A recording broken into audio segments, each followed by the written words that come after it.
네, 우리가 이제 그 여러분들이 잘 알다시피 이제 천동설과 지동설이 있었잖아요. 근데 천동설의 역사는 굉장히 길죠. 그리고 우리가 이제 눈에 보이는 것처럼 그 아침에 일어나면 해가 동쪽에서 떠서 서쪽으로 지기 때문에 태양이 움직인다. 이제 그렇게 생각을 했었던 거잖아요. 근데 그렇지만은 그 지동설이 확립되는 거는 이제 굉장히 오랜 역사를 이제 거치게 되는 거죠. 이제 코페르니쿠스가 처음에 사실 이제 그 코페르니쿠스 이전에 그 브루노라는 사람이 그 이탈리아의 성직자죠. 브루노라는 사람이 이제 지동설을 주장을 했는데요. 이제 지동설을 주장을 해가지고 화형을 당하게 되죠.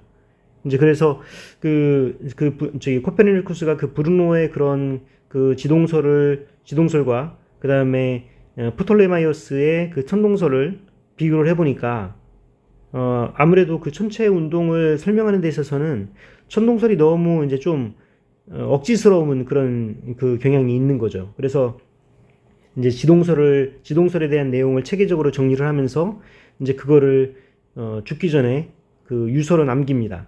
그래서 책으로 만들어가지고 이제 그거를 놓고 내가 죽으면 이걸 출판해달라 이제 그렇게 했죠. 왜 그러냐면은 살아있을 때 이제 그거를 발표하면 자기도 이제 똑같이 화형당하니까 이제 그래서 그거를 그 책으로 죽은 다음에 이제 출판하게 돼서 이 코페르니쿠스의 그 지동설 이제 그렇게 얘기를 하게 되는 거죠. 근데 그래서 우리가 이제 과학의 그 대단한 혁명이다라고 얘기할 적에는 우리가 코페르니쿠스적 혁명이다 이제 그런 표현을 써요. 이게 과학에서 이제 굉장한 엄청난 혁명이죠. 왜냐면은 우리의 세계관이 바뀐 거거든요. 이제 그래서 이러한 그 코페르니쿠스의 그 천동설이 그 갈릴레오까지 이제 이어져서 이제 갈릴레오가 그 실제로 망원경을 이용을 해서 관측을 해봤더니 지동설이 맞더라 하는 거죠. 그래서 지동설이 맞다는 걸 얘기해서 이제 교황청까지 끌려가서 재판까지 받게 되는 거잖아요. 이제 그러면서 이제 지동설을 물론 살기 위해서 지동설을 이제 철회를 했는데 일설에 의하면은 그 갈릴레오가 그 지동설을 주장하게 대담하게 주장하게 된 이유가 뭐냐면요. 그 갈릴레오가 교황하고 친구였습니다, 원래. 그래서 교황 되기 전에 이제 자기랑 친하게 지냈던 사람인데요. 그래서 자기랑 친하게 지냈으니까 뭐 지동설을 주장한다고 하더라도 큰 문제 없지 않을까. 설마 죽이게 하겠느냐. 이제 그렇게 생각을 했는데 이제 교황이 되고 나니까 이제 그 권력이라는 게 사람이 달라지게 만들고 또 자기 혼자서 또 결정할 수 있는 상황이 아니어서 많은 그 여기 추기경들이나 이제 그런 사람들이 그 저기 갈릴레오를 잡아다가 종교 재판을 해야 된다. 이제 그래가지고 종교 재판을 했는데 이제 거기서 잘못했다고 이제 시인을 하고 나오게 되는 이제 그런 얘기들을 여러분들 알고 있을 겁니다. 근데 이제 요 지동설이 언제 이제 사실은 확고하게 굳혀졌느냐라고 하게 되면은 사실은 케플러에 의해서 케플러 때 확고하게 굳어졌다. 이제 그렇게 생각하시면 될 것 같아요. 이제 케플러는 케플러 이전에 케플러는 사실은 이제 선생님이 있었어요. 그 선생님이 누구냐면은 그 티코 프라헤라는 선생님이었습니다. 네, 근데 그 티코 프라헤는 이제 덴마크의 천문학자인데요. 이제 그 굉장히 평생에 걸쳐가지고 이제 굉장히 그 관측을 엄청나게 했어요. 그래서 정밀한 관측 결과를 이거를 남겼는데요. 근데 문제는 뭐냐면은 이제 티코 프라헤가 그 수학에 조금 이제 수학을 잘하지는 못해가지고 그거를 이제 케플러라는 이 독일의 천문학자 케플러를 이제 자기 조수로 부른 거죠. 그래서 이제 자기의 관측 데이터를 이제 실질적으로 이론적으로 그거를 만들게 시켰거든요. 근데 이거 운동을 이제 처음에 봤더니 얘가 굉장히 정밀한 이론이었는데 그래서 계산을 이제 케플러가 이제 그걸 가지고 계산을 쭉 하는 거죠. 그래서 여러 가지 그 계산하면서 이제 세 가지 법칙을 알아냅니다. 근데 알고 보면은 이 티코 프라헤가 죽었어요. 이제 원래 어떻게 죽었냐면은 이제 한 번은 이제 궁전에서 그 귀족들하고 있는 만찬에 초대가 된 거예요. 이제 왕도 있고. 이제 그래서 그 티코 프라헤가 이제 나이가 많았어요, 그때. 그래서 나이가 많은 상태에서 초대를 받아서 갔는데 마침 이제 오줌이 마려운 거죠. 그래서 오줌이 마려운데 그런 이제 그 분위기상 화장실을 못 갔어요. 그래서 오줌을 엄청나게 참는데 참아가지고 이제 방광염에 걸렸어요. 그래서 그 방광염이 이제 이제 만찬이 끝난 다음에 이제 방광염이 걸려가지고 이제 그걸로 굉장히 고통을 받다가 이제 스승인 티코 프라이는 이제 죽었습니다. 그래서 티코 프라이의 그 데이터를 가지고서 이제 케플러가 그거를 가지고서 이제 수학적 분석을 하기 시작을 하죠. 그래서 발견된 게 이제 케플러의 세 가지 법칙입니다. 그래서 이번 시간에는 이제 케플러의 법칙,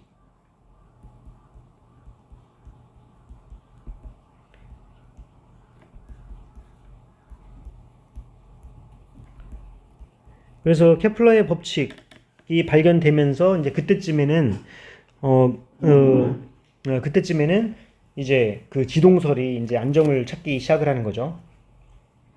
그래서 그 케플러가 발견한 첫 번째 법칙, 이 첫 번째 법칙은 Law of Ellipse, 행성 운동의 타원 궤도의 법칙이죠. 첫 번째가 이제 타원 궤도의 법칙입니다. 그래서 그 어떤 행성들이 움직일 때 행성들의 궤도는 태양을 한 초점으로 하고 있는 타원이다. 이제 타원이라고 하면은 우리가 이제 타원이 이런 식으로 이제 생겼잖아요. 제가 이제 그림을 잘 못 그리는데 타원의 정의는 이제 두 가지 초점이 있는데 여기 초점 그 F1이고 이제 F2 초점이 있는데 여기다 이제 C를 연결하는 거죠.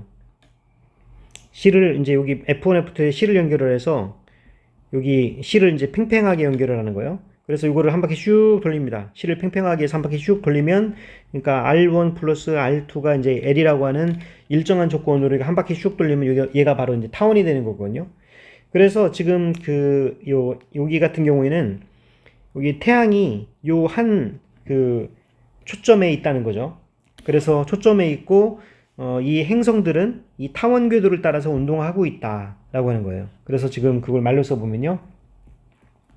The orbit of each planet is an ellipse with the sun located at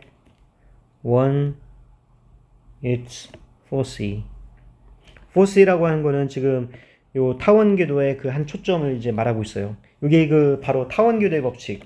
궤도가 이제 타원으로 운동을 하고 있다. 이게 이제 첫 번째 중요한 법칙이고요. 이 두 번째 법칙은 law of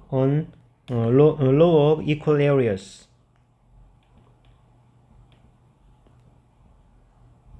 이게 이제 면적 속도 일정의 법칙입니다.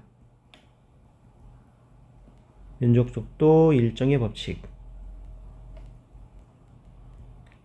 그 면적 속도 일정의 법칙은 뭐냐면 지금 아까 여기처럼 지금 이제 그 태양 주위를 행성이 지금 공전을 하고 있어요. 이제 공전하고 있는데 지금 어떤 같은 시간에 예를 들어서 이제 같은 시간에 이 행성이 지금 이제 여기로부터 여기까지 얘가 오메가로 이제 움직이고 있다면 오메가 t만큼 하게 되면은 이거의 면적이 있죠. 요거에 이제 면적이 있는데 이쪽으로 가게 되면은 이 오메가 t 같은 이제 오메가 t거든요. 같은 오메가 t인데 얘의 면적은 이제 이만큼 된다는 거죠. 예, 같은 시간에 휩쓸고 지나가는 면적은 같다. 그래서 요거를 이제 또 말로 써보면은 the line drawn between the sun and the planet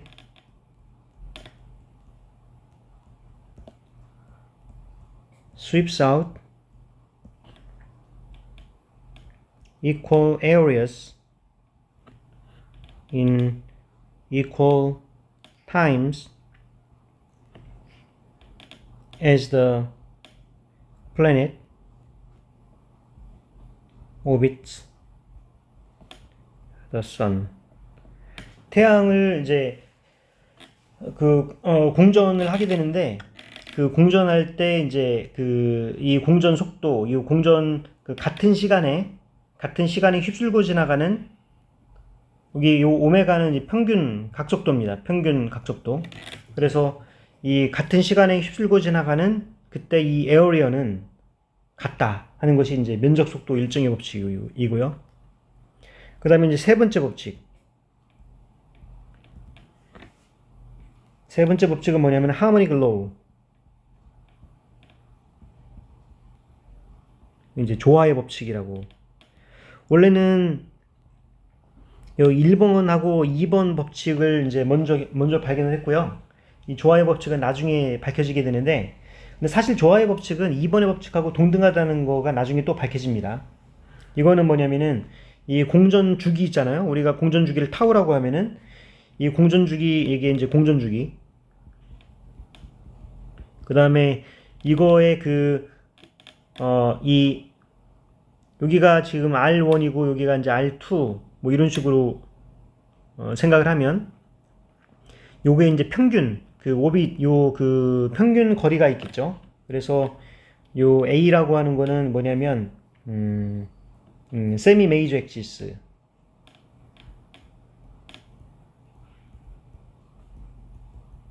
이 세미 메이저 엑시스, 이 타원에서의 타원이 있으면은, 우리가 타원이 이렇게 있다라고 하면은 여기 이제 세미 메이저 엑시스죠. 여기 중심, 여기로부터 태양은 지금 여기 있는 거고요. 얘를 이제 극단적으로 여기 중심으로부터 여기까지 거리를 세미 메이저 엑시스라고 얘기를 하죠. 그래서 요거를 생각을 할 적에 지금 타우의 제곱은 A의 세제곱하고 비례를 하더라. 여기 이제 그 조화의 법칙입니다. 그래서 이러한 케플러 법칙이 있는데, 지금 이런 케플러 법칙을 이용을 해가지고요. 지금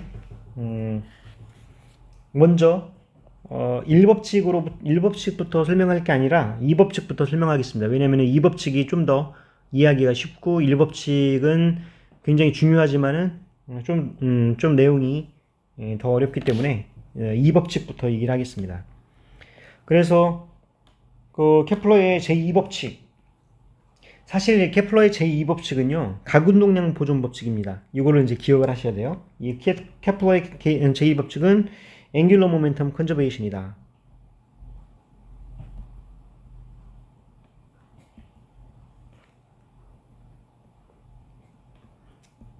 여기에 바로 각운동량이 law of equal areas, 이거를 이제 설명을 하거든요. 왜 그러냐면 우리가 각운동량이라고 하는 거를 생각을 하면 R 크로스 P예요. R 크로스 P. 그래서 R 크로스 P인데, 지금 각운동량은 이 각운동량은 지금 요 R에 이제 비례를 하게 되거든요. 그럼 만약에 이제 L이 일정하다고 하면, 지금 R이 커지면은 P가 작아진다는 얘기고, R이 작아지면은 P가 커진다는 얘기거든요. 그러니까 지금 이 상황을 한번 생각을 해보세요. 지금 여기서 지금 각운동량이 보존되기 때문에 여기 R이 커지죠. 여기로부터 이제 그 거리가 멀어지면은 이 선운동량이 작아지는 거고, 여기가 작아지면 선운동량이 커지죠. 선운동량이 커지니까 이쪽 방향으로 많이 움직이게 되는 거죠. 그래서 이제 그래서 이러한 상황이 나타나는 게 정성적으로 우리가 각운동량 보존 법칙에 해당된다라는 걸 우리가 알 수가 있어요. 근데 이제 이거를 이제 수학적으로 한번 정의를 해보겠습니다. 일단은 각운동량의 시간적 변화를 우리가 토크라고 얘기해요. 각운동량의 시간적 변화를 우리가 토크라고 얘기를 하는데, 이거는 이제 V 크로스 P 플러스 R 크로스 이제 dp dt 이렇게 되거든요. 근데 요 p라고 하는 거는 지금 여기 v 크로스 p는 여기서 p라고 하는 게 이제 mv잖아요. 그래서 자기 자신의 크로스 프로덕트는 0이기 때문에 이제 얘가 0입니다. 그리고 지금 여기 운동량의 시간적 변화는 바로 f죠. 그래서 여기 이제 r 크로스 f가 토크가 되는 거죠. 그래서 이 토크가 되는데, 지금 우리는 지금 뭐를 다루고 있냐면은 지금 뭐를 다루고 있냐면 중심력을 다루고 있죠. 이 중심력 F가 지금 마이너스 G의 R제곱분의 MR, 그러니까 R 방향으로 지금 있는 거예요. 그러니까 R 크로스 R이 되는 형식이기 때문에요. 사실 여기 토크, 우리가 이제 토크도 0이 된다는 걸 우리가 알 수가 있죠. 지금 이거는 이제 센트럴 폴스에서는 토크는 0이 된다 하는 걸 우리가 알 수가 있습니다. 그러면 그 에어리어 벨로시티 두 번째 요거의 개념을 가지고서요 에어리어 벨로시티를 살펴보겠습니다. 그 에어리어 벨로시티를 생각을 해보면 지금 이제 x, y 플랜상에서 지금 얘가 이제 r 벡터가 이렇게 있는 거죠. r 벡터가 있고 세타. 예, 그러면은 여기에 대해서 r 방향이 이쪽 방향, 그 다음에 세타 방향이 이쪽 방향 이렇게 되고, 그 다음에 이제 델타 세타가 되게 되면 이만큼 이제 움직이게 되면서 이쪽 방향으로 이제 델타 r이 생겨나고 이쪽 방향으로 이제 델타 세타가 생겨나는 거죠. 예, 그렇게 했을 적에 보게 되면은 여기 델타 r은 델타 세타인데 방향은 세타 방향이고요. 그 다음에 이제 델타 세타는 얘가 델타 세타인데 얘가 마이너스 r 방향입니다. 마이너스 r 방향. 네, 그래서 이걸 가지고서 이제 보게 되면은 이제 dr dt 하면은 이제 d 세타 dt의 세타 방향. 그 다음에 이제 d 세타 dt 하게 되면은 마이너스 d 세타 dt의 r 방향이 되게 돼요. 그래서 지금 요거의 방향은 요거의 이제 벡터는 r은 r의 그 r이죠.